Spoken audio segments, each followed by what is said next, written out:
Stage 4 మోకాళ్ల అరుగుదలకి నొప్పి లేకుండా కీళ్ల మార్పిడి ఆపరేషన్ చేయబడును. Doctor Ramesh Gajula, endoscopic spine ortho surgeon and pain physician, Panacea spine pain ortho and sleep centre, Uppal, Hyderabad.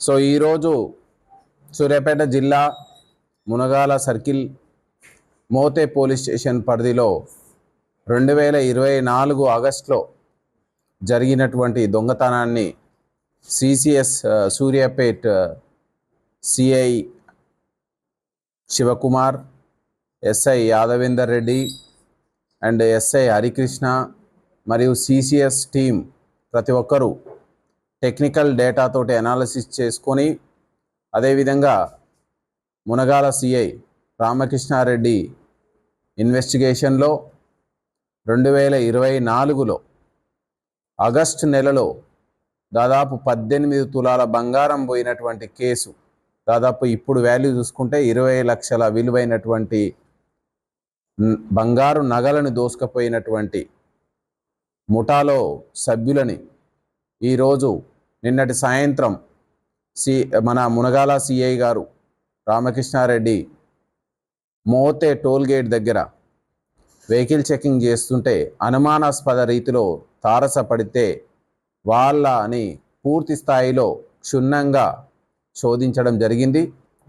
ఈ శోధనలో మనకు వాళ్ళ దగ్గర అనుమానాస్పద రీతిలో ఒక 18 తులాల బంగారాన్ని వాటి వివరణను అడిగితే దానికి సరైన సమాధానం చెప్పకపోవడంతో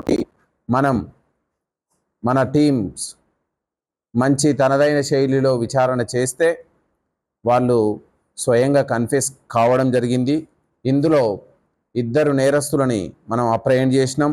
గారడి జ్యోతి అని దాదాపు 57 సంవత్సరాల మహిళ, ఈమె నేటివ్ కర్నూలు జిల్లా, ఆంధ్రప్రదేశ్ రాష్ట్రం, ప్రస్తుతం హైదరాబాదులో నివాసం ఉంటుంది. అదేవిధంగా A3 మహమ్మద్ షేక్ సమీర్ అని, ఇతను కూడా హైదరాబాద్లో బడంగపేటలో ఉంటూ ఈ ఫస్ట్ A1గా ఉన్న లేడీకి అన్ని విధాల సహాయ సహకారాలు అందిస్తుంటారు. పరారీలో ఇంకొక మహిళ ఉన్నారు, దుర్గా అనేటువంటి మహిళ. ఈ కేసు వివరాలలోకి వెళ్తే ఈ ముఠా అనేది ఒంటరిగా ఉన్న మహిళలు బస్సుల్లో ప్రయాణం చేసేటప్పుడు వాళ్ళ దగ్గర బ్యాగుల్లో ఉన్నటువంటి విలువైన సొమ్మును పసిగట్టి వాళ్ళని ఏమార్చి వాళ్ళకు అనుమానం రాకుండా ఆ ప్రయాణికుల నుండి ఈ యొక్క బంగారు నగదుని దొంగతనం చేసే మూట. అయితే 2024 ఆగస్టు నెలలో మనకు సూర్యాపేట జిల్లా పూలిచింతల అరుంధతి అని, ఈమె తుంగతుర్తి గ్రామం, నల్గొండ జిల్లా కేతపల్లి మండలానికి చెందినటువంటి లేడీ మనకు మోతే మండలం వెళ్ళడానికి, మోతే మండలంలోని విబులాపురం అనేటువంటి గ్రామానికి వెళ్ళడానికి సూర్యాపేట బస్ స్టాండ్ నుండి బస్సులో ప్రయాణం చేస్తున్నప్పుడు వీళ్ళు ఈమె పక్కనే ఎటువంటి అనుమానం రాకుండా కూర్చొని ఆమె దగ్గర ఉన్నటువంటి బ్యాగులో విలువైనటువంటి ఆభరణాలు ఉన్నాయని గుర్తించి ఆమెను ఏమార్చి ఆమె దగ్గర ఉన్నటువంటి ఈ బంగారు నగలు ఉన్నటువంటి బ్యాగుని ఆమెకు అనుమానం రాకుండా తస్కరించడం జరిగింది. సో దీని మీద ఎవరైతే బాధితురాలు ఉన్నారో మోతే పోలీస్ స్టేషన్ పరిధిలో మనకు ఫిర్యాదు ఇవ్వడం జరిగింది.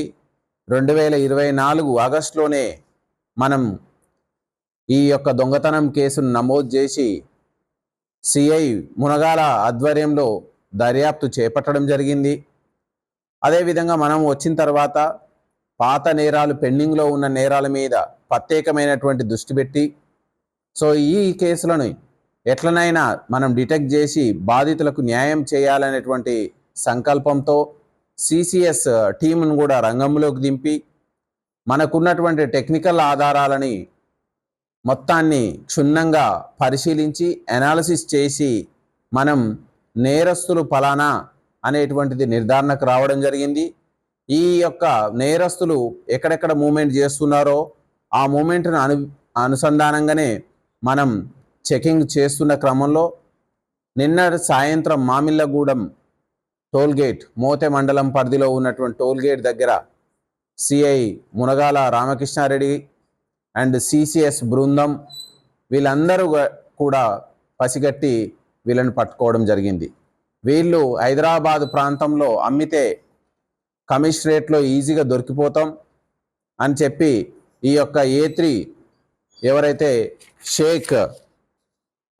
మహమ్మద్ షేక్ సమీర్ యొక్క సహాయం తీసుకొని అతని వెహికల్లోనే ఆంధ్రప్రదేశ్ విజయవాడ ప్రాంతంలో అమ్ముకోవడానికి ఈజీగా ఉంటుంది, మనం బయట దొరకడానికి అవకాశం ఉండదనే ఉద్దేశంతో నిన్నటి సాయంత్రం వీళ్ళు ప్రయాణిస్తున్నప్పుడు మన వెహికల్ చెకింగ్లో వీరిని పట్టుకోవడం జరిగింది.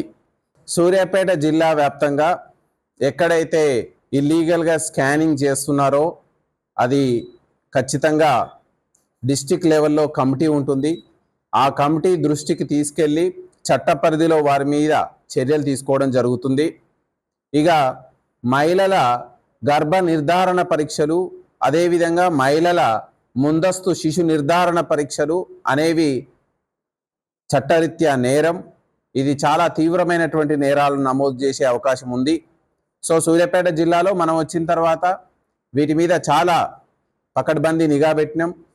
సో దీనికి సంబంధించి రీసెంట్గా కూడా మనం నకరేకల్ ప్రాంతంలో కొంతమంది RMPలు సూర్యాపేట జిల్లా కేంద్రంలోకి ఉన్నటువంటి కొంతమంది బాధితులను తీసుకొని ఈ స్కానింగ్ చేసి స్కానింగ్లో గర్భంలో ఉన్న శిశువు ఆడనా మొగనా అనేటువంటి తెలుసుకొని తర్వాత గర్భ విచ్ఛిత్తికి పాల్పడుతున్నటువంటి మనకు ఇన్ఫర్మేషన్ మీద కేసులు నమోదు చేయడం జరిగింది. ఎవరైనా అది పర్మిషన్లో అని గర్భ నిర్ధారణ అనేటువంటిది చట్టరీత్యా నేరం, దానికి పర్మిషన్ ఉండదు. ఇంకా వేరే రకమైన స్కానింగ్లు, వేరే రకమైన డయాగ్నోస్టిక్ సెంటర్స్లు, ల్యాబొరేటరీస్, క్లినికల్ ఎస్టాబ్లిష్మెంట్స్ ఏది పెట్టాలన్నా చట్టరీత్యా పర్మిషన్లకు లోబడి డిస్ట్రిక్ట్ లెవెల్లో ఉన్నటువంటి కమిటీ పర్మిషన్ తీసుకొని ఎస్టాబ్లిష్మెంట్ చేసుకోవాలి. ఎవరైనా చట్ట పరిధిలో వాళ్ళు పర్మిషన్లు తీసుకోకుండా ఈ రకమైనటువంటి క్లినికల్ ఎస్టాబ్లిష్మెంట్స్ కానీ, డయాగ్నోస్టిక్ సెంటర్స్ కానీ, ల్యాబొరేటరీస్ కానీ నిర్వహించడం అనేది చట్టరీత్యా నేరం. దీని మీద పోలీస్ ఎప్పుడూ నిఘా పెడుతూనే ఉంది. మీరు అడిగినటువంటి క్వశ్చన్కి పోలీసుల మీద ఎక్కడైనా మనకు వాళ్ళ సంబంధించినటువంటి ఇల్లీగల్ యాక్టివిటీస్ పైన కావచ్చు, గ్రాటిఫికేషన్ మీద కావచ్చు, అవినీతి ఆరోపణల మీద కావచ్చు, అది ఖచ్చితంగా ఆల్వేస్ నిఘా ఉంటుంది. ఖచ్చితంగా మనం దాని మీద ఎల్లప్పుడూ ఇంటర్నల్ డిపార్ట్మెంటల్ ఎంక్వైరీ ఉంటుంది.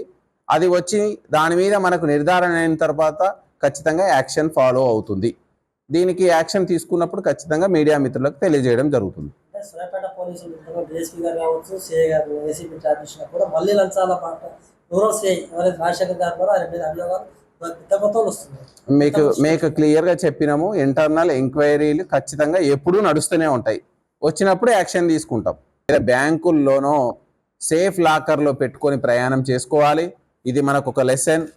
రెండవది, ఎవరైనా అనుమానాస్పద రీతిలో ప్రయాణం చేస్తున్నప్పుడు మీకు కూడా ప్రయాణం చేస్తున్నట్టయితే మీరు ఇమ్మీడియట్లీ డయల్ 100 ద్వారా ఇన్ఫర్మేషన్ చేస్తే మనం వాళ్ళని దారిలోనే వాళ్ళని పట్టుకొని ప్రత్యక్షంగా పట్టుకొని విచారణ చేసి వాళ్ళ మీద ఏ కేసులు ఉన్నాయో, గతంలో ఏ కేసులు ఉన్నాయో మనం క్షుణ్ణంగా పరిశీలించడానికి అవకాశం ఉంటుంది.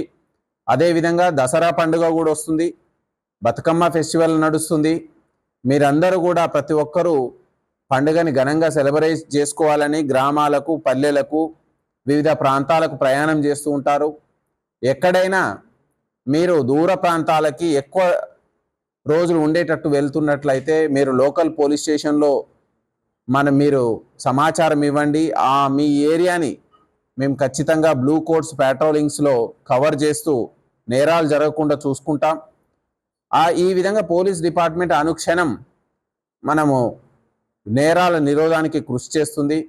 మీ సైడ్ ప్రజల నుంచి కూడా సహకారం అనేది పోలీస్కి ఉండాలి. సీసీటీవీల ఏర్పాటులోనైతేమి, అనుమానితుల సంచారం గురించి సమాచారం ఇవ్వడంలోనైతేమి మీరు ఎల్లప్పుడూ పోలీస్కు సహకరించండి అని ఈ సందర్భంగా విజ్ఞప్తి చేస్తున్నాం. తెలుగులో ఫాస్టెస్ట్ న్యూస్ ఇప్పుడు కొత్త అవతారంలో 5 సెకండ్లోనే పూర్తి వార్తా సమాచారం మీ చేతిలో. సోషల్ మీడియా ట్రెండ్స్ మీ కళ్ళ ముందుకే live TV and voice search ఆప్షన్స్తో ఇప్పుడే డౌన్లోడ్ చేయండి. యాప్ లింక్ డిస్క్రిప్షన్లో ఉంది.